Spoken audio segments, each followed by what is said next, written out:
A totalidade da vida. Esta manhã, talvez possamos deixar de lado os nossos problemas económicos, problemas atinentes a nossas relações pessoais, problemas de doença e também os mais importantes que nos rodeiam, de ordem nacional e internacional. A guerra, a fome, as revoltas populares, etc. Não queremos fugir deles, mas se pudermos pô-los de parte por esta manhã, pelo menos, talvez possamos capacitar-nos para considerá-los de maneira diferente, com a mente mais fresca, percebimento mais penetrante e assim atacá-los de maneira nova, com maior vigor e clareza. A mim me parece que só o amor pode produzir a revolução correta e que qualquer outra forma de revolução, isto é, revolução baseada em teorias económicas, em ideologias sociais, etc., só pode acarretar mais desordem, mais confusão e aflição. Não há esperança de resolvermos o básico problema humano mediante reformas e reorganizações parciais. Só quando há um grande amor podemos ter uma visão total e, por conseguinte, uma ação plena, em vez dessa atividade fragmentária, parcial, que atualmente chamamos revolução e que a nada conduz. Hoje desejo falar sobre uma coisa que abarca a totalidade da vida, algo que não é fragmentário, porém constitui um acesso total à existência humana e, para podermos entrar com certa profundeza nesta matéria, devemos libertar-nos de todas as teorias e crenças e dogmas. Em geral, aramos sem cessar o solo da mente, mas parece que nunca semeamos, analisamos, examinamos, desmontamos as coisas, mas não compreendemos o movimento da vida. Pois bem, penso haver 3 coisas que devemos compreender profundamente para podermos sentir o movimento total da vida. São elas o tempo, o sofrimento e a morte. Compreender o tempo, compreender o pleno significado do sofrimento e viver com a morte. Tudo isso exige a clareza do amor. O amor não é uma teoria e tampouco um ideal. Ou uma pessoa ama ou não ama. E ele não pode ser ensinado. Não podeis tomar lições para aprender a amar, nem nenhum método existe mediante cuja prática diária chegueis a saber o que é o amor. Mas eu acho que se pode chegar ao amor natural, fácil, espontaneamente, quando se compreende realmente o significado do tempo, a extraordinária profundeza do sofrimento e a pureza que vem com a morte. Assim, talvez possamos considerar realmente e não teórica ou abstratamente a natureza do tempo, a natureza ou estrutura do sofrimento e essa coisa extraordinária que chamamos a morte. Essas 3 coisas não são separadas. Se compreendermos o que é o tempo, compreenderemos o que é a morte, bem como o que é o sofrimento. Mas, se considerarmos o tempo como coisa separada do sofrimento e da morte e tentarmos ocupar-nos dele isoladamente, nosso acesso será então fragmentário e, por conseguinte, nunca perceberemos a maravilhosa beleza e a vitalidade do amor. Vamos, pois, tratar do tempo não como abstração, porém como coisa real, sendo o tempo, duração, a continuidade da existência. Há o tempo cronológico, horas e dias que se estendem a milhões de anos, e foi o tempo cronológico que produziu a mente com a qual funcionamos. A mente é um resultado do tempo como continuidade da existência, e o seu aperfeiçoamento ou polimento através dessa continuidade chama-se progresso. Tempo é também a duração psicológica criada pelo pensar como um meio de preenchimento, Servimos-nos do tempo para progredir, preencher-nos, vir a ser, produzir um certo resultado. De ordinário, o tempo é para nós uma escada que leva a alguma coisa de maior importância. Ao desenvolvimento de certas faculdades, ao aperfeiçoamento de determinada técnica, à realização de um fim, de um objetivo, louvável ou não. Assim julgamos que o tempo é necessário para a compreensão do verdadeiro, de Deus, daquilo que excede todo o esforço humano. Em regra, considera-se o tempo como um período de duração entre o momento presente e um certo momento no futuro, quando teremos realizado nossos alvos, e desse tempo nos servimos para cultivar o carácter, livrar-nos de um certo hábito, desenvolvermos um músculo ou a visão das coisas. Há 2000 anos, a mente cristã vem sendo condicionada para crer num Salvador, no inferno, no céu e, no Oriente, idêntico condicionamento se verifica há muito mais tempo. Pensamos que o tempo é necessário para tudo o que temos de fazer ou compreender e, por conseguinte, ele se torna uma carga, uma barreira ao percebimento real. Impede-nos de ver imediatamente a verdade relativa a qualquer coisa, porque pensamos que para isso o tempo é necessário. Dizemos amanhã, ou daqui a anos, compreenderei essa coisa com extraordinária clareza.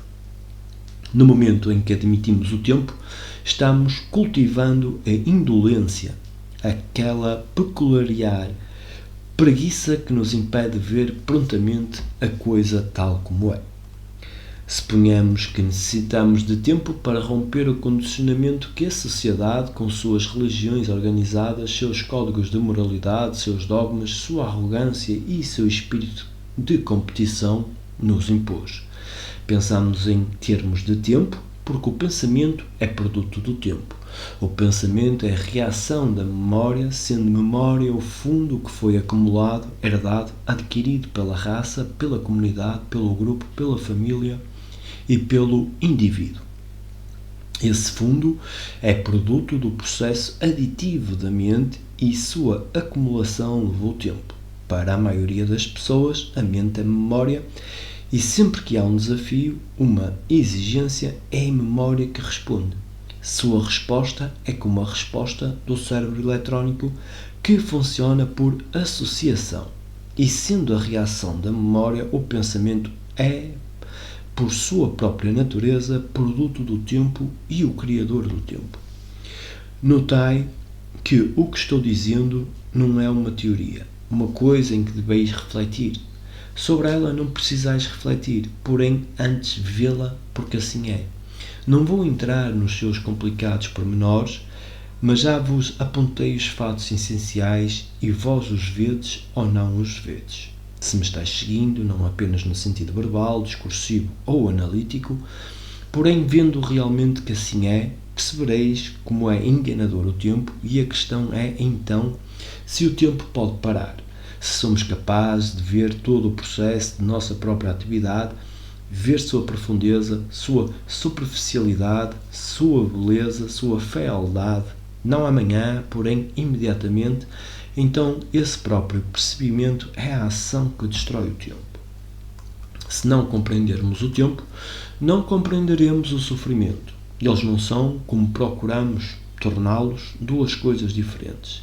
Exercer um cargo, estar com a família, gerar prole, não são incidentes separados e isolados. Pelo contrário, estão profunda e intimamente relacionados. Não podemos perceber essa extraordinária intimidade de relação sem a sensibilidade oriunda do amor. Para compreender o sofrimento, devemos, com efeito, compreender a natureza do tempo e a estrutura do pensamento. O tempo tem de parar, porque, do contrário, ficaremos meramente repetindo as informações que temos acumulando. Exatamente como um cérebro eletrónico. A menos que o tempo termine, o que significa o fim do pensamento, haverá mais repetição, ajustamento, modificação contínua. Nunca existirá nada novo. Somos cérebros eletrónicos glorificados, um pouco mais independentes, talvez, mas sempre máquinas em nossa maneira de funcionar. Assim, para compreender a natureza do sofrimento e como ele pode terminar, temos de compreender o pensamento. Os dois não existem separadamente. Ao compreender-se o tempo, atinge-se o pensamento, e a compreensão do pensamento é a extinção do tempo e, por conseguinte, o término do sofrimento. Se isto está perfeitamente claro, podemos então olhar o sofrimento e não adorá-lo como fazem os cristãos. O que não compreendemos, adoramos ou destruímos. Colocámo-lo num templo, numa igreja ou num canto escuro da mente, onde lhe rendemos um culto de temor ou desprezámo-lo e repudiámo-lo, ou fugimos. Mas aqui não estamos fazendo nada disso. Vemos que há milénios o homem luta com o problema do sofrimento sem ter podido resolvê-lo até agora. Assim, deixou-se calejar por ele, aceitou-o, considerando-o uma parte inevitável da vida. Ora, o mero aceitar do sofrimento não é só insensato, mas também concorre para embutar-nos. Faz a mente insensível, brutal, superficial e a vida, por conseguinte, se torna falsa. Um mero processo de trabalho e de recriação. Leva o homem uma existência movimentada como negociante, cientista, artista, sentimentalista, como pessoa dita religiosa, etc. Mas, para compreendermos o sofrimento e dele nos libertarmos, temos de compreender o tempo e, por conseguinte, o pensamento. Não se pode negar o sofrimento ou fugir dele, recorrendo a distrações, a igrejas, a crenças organizadas. Tampouco devemos aceitá-lo e divinizá-lo. E, para se evitar isso, requer-se muita atenção, que é energia. O sofrimento está enraizado na autocompaixão. Para o compreendermos, cumpre extinguir essa autopiedade.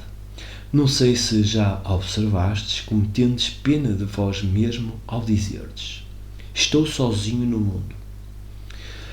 Havendo autocompaixão, está preparado o solo em que o sofrimento lançará suas raízes. Ainda que justifiqueis a autocompaixão, ainda que a racionalizeis, que procureis poli-la, revesti-la com ideias, ela continuará existente, minando-vos profundamente. Assim, para que o homem possa compreender o penar, deverá livrar-se dessa brutal e egocêntrica trivialidade que é a pena de si mesmo. Podeis sentir autocompaixão por motivo de doença, pela morte de um ente querido, ou por não vos terdes realizado e, por conseguinte, vos sentirdes frustrado. Mas, independentemente de sua causa, a autocompaixão é a raiz do sofrimento. E, uma vez livre desse sentimento, podereis encarar o sofrer sem lhe renderdes culto, sem dele fugir ou sem lhe dardes uma significação sublime, espiritual, como, por exemplo, dizendo que deveis penar para achar Deus, o que é puro contrassenso. Só a mente embrutecida, estúpida, se conforma com a amargura. Por conseguinte, não devemos aceitá-la em nenhuma forma, nem rejeitá-la. Ao libertar-vos da autocompaixão, vos despojais de toda a sentimentalidade e emocionalismo que ela suscitou e estareis pronto para olhar o sofrimento com total atenção. Espero que estejais fazendo junto comigo nesta viagem e não aceitando apenas verbalmente os dizeres do orador. Tendo cuidado com a passiva aceitação do sofrimento, a racionalização dele, as escusas, a autocompaixão, a sentimentalidade, a atitude emocional ante o amargor, porquanto tudo isso é dissipação de energia. Para compreenderdes o sofrimento, deveis aplicar-lhe toda a atenção. E nesta atenção não há lugar para escusas, para sentimento, racionalização. Não há lugar para nenhuma espécie de comiseração própria. Suponho estar sendo bem claro ao ressaltar a necessidade de darmos inteira atenção ao sofrimento. Nessa atenção não há esforço para resolvê-lo ou compreendê-lo. A pessoa só está olhando, observando. Todo esforço para compreender, racionalizar ou fugir impede aquele estado imparcial de completa atenção no qual pode ser compreendida essa coisa chamada sofrimento. Não estamos analisando nem investigando analiticamente o sofrimento com o intuito de dele nos livrarmos, pois isso é apenas mais uma artimanha mental.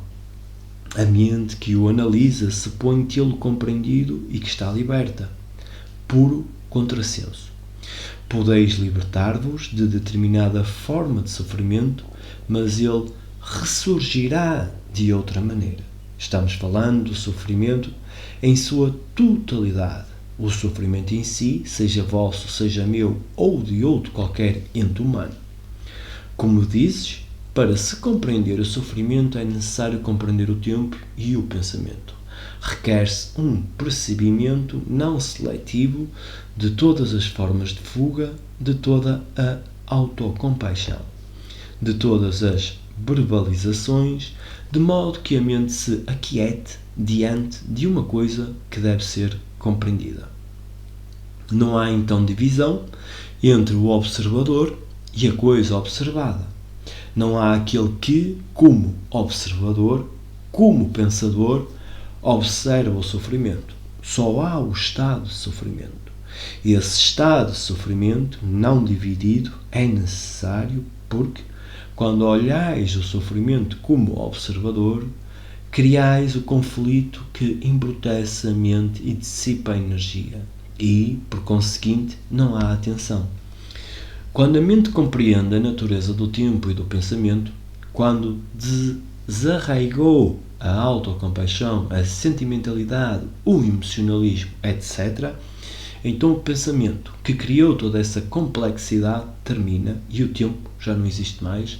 Assim ficais direta e intimamente em contacto com essa coisa a que chamais sofrimento.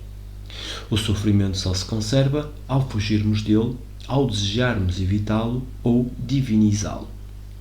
Mas, quando não houver nada disso, porque a mente estará em contacto com o sofrimento e, por conseguinte, completamente silenciosa em relação a ele, descobrireis então que ela dele se libertou, desde que estejamos em direto contacto com o penar. Este fato, por si só, dissolve todos os fatores que o produzem, inerentes ao tempo e ao pensamento, e assim cessa de todo o sofrer. Como, agora, compreender essa coisa que chamamos a morte e que tanto nos assusta? O homem tem criado muitas maneiras tortuosas de considerar a morte, divinizando-a, negando-a, apegando-se a inumeráveis crenças, etc. Mas, para compreender a morte, deveis por certo considerá-la de maneira nova, porque em verdade nada sabeis a respeito da morte. Sabeis? Podeis ter visto pessoas morrerem e ter observado em vós mesmo ou em outro a aproximação da velhice com a concomitante deterioração. Sabeis que há o findar da vida física por velhice, acidente, doença, assassínio ou suicídio, mas não conheceis a morte como conheceis o sexo, a fome, a crueldade, a brutalidade. Ignorais o que é morrer e, enquanto não o souberdes, a morte nenhuma significação terá. O que temeis é uma abstração, algo que não conheceis, desconhecendo a plenitude da morte ou o que ela implica, a mente tem-lhe medo do pensamento e não do fato que ela desconhece. Vejamos isso com certa profundeza. Se morresseis repetidamente, não teríeis tempo para pensar na morte e temê-la. Mas há um intervalo entre agora e o momento em que se apresentará a morte, e durante esse intervalo tendes bastante tempo para vos preocupar e para racionalizar. Desejais transportar para a próxima vida, se há uma próxima vida, todas as ansiedades e desejos e conhecimentos que tendes acumulado e assim inventais teorias ou credes numa certa espécie de imortalidade. Considerais a morte algo separado da vida. A morte está lá e vós aqui, ocupado em viver, em guiar o vosso carro, em ter relações sexuais, em alimentar-se, em exercer vossa atividade, acumular conhecimentos, etc. Não desejais morrer, porque ainda não concluístes o livro que estáis escrevendo ou porque ainda não sabeis tocar violino com virtuosidade. Por isso separais a vida da morte, dizendo: agora compreenderei a vida, oportunamente compreenderei a morte. Mas as duas não estão separadas, e eis o que importa compreender em primeiro lugar. A vida e a morte constituem um todo, estão intimamente relacionadas e não podeis isolar uma delas e procurar compreendê-la separadamente da outra. Isto é o que, em regra, fazemos.